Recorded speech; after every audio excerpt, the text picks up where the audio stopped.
बहुत समय पहले वीरपुर नाम का एक सुंदर राज्य था। वहां के राजा का नाम था आदित्य सेन। वे बहुत ही साहसी, न्यायप्रिय और प्रजापालक थे। एक दिन पड़ोसी राज्य के राजा विक्रम सेन ने वीरपुर पर आक्रमण कर दिया। राजा आदित्य सेन को यह समाचार मिला तो उन्होंने तुरंत अपनी सभा बुलाई। उन्होंने अपने मंत्रियों और सेनापतियों से कहा, यह युद्ध केवल भूमि का नहीं, हमारे आत्मसम्मान और प्रजा की रक्षा का भी है। हम डरेंगे नहीं। राजा के इन शब्दों से सभी सैनिकों और मंत्रियों में नया उत्साह आ गया। फिर युद्ध की तैयारियां आरंभ हुईं। सैनिकों ने अपने अस्त्र शस्त्र संभाले, घुड़सवार घोड़ों पर चढ़ने लगे, नगाड़े बजने लगे। पूरा वीरपुर युद्ध के लिए तैयार हो गया। राजा ने प्रजा को आश्वस्त किया कि वे अंतिम सांस तक उनकी रक्षा करेंगे। अगले दिन दोनों सेनाओं में भयानक युद्ध हुआ। स्वयं राजा आदित्य सेन अग्रिम पंक्ति में लड़ रहे थे। उन्होंने कई शत्रु सैनिकों को परास्त किया। उनका साहस देखकर वीरपुर की सेना दुगने उत्साह से लड़ी।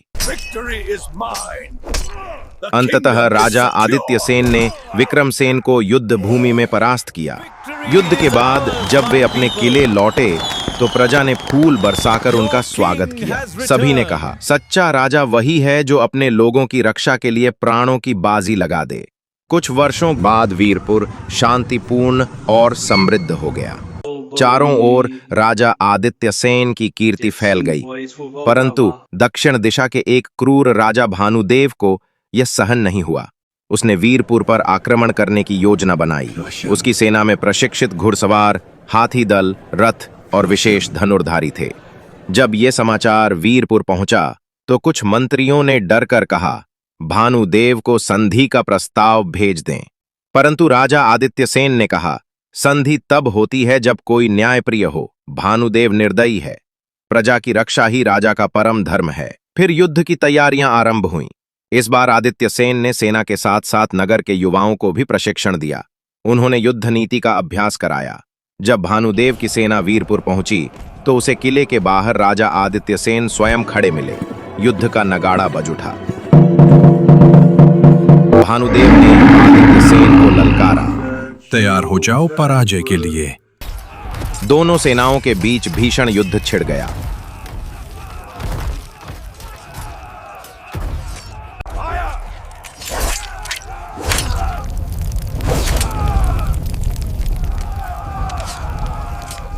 अंततः राजा आदित्य सेन ने भानुदेव को परास्त कर उसके हथियार गिरवा दिए। राजा ने उसे मारने के बजाय कहा, युद्ध से नहीं, न्याय और करुणा से राज्य का गौरव बढ़ता है। उसी दिन से राजा आदित्य सेन को धर्मवीर कहा जाने लगा। उनका यश दूर देशों तक फैल गया। राजा आदित्य सेन ने विक्रम सेन को क्षमा कर दिया और उन्हें अपने मंत्रिमंडल में शामिल किया। दोनों ने मिलकर गरीबों के लिए अन्न भंडार और अस्पताल बनवाए। दोस्तों, ये कहानी अगर आपको पसंद आए हैं तो वीडियो को लाइक, चैनल को सब्सक्राइब कर दीजिए।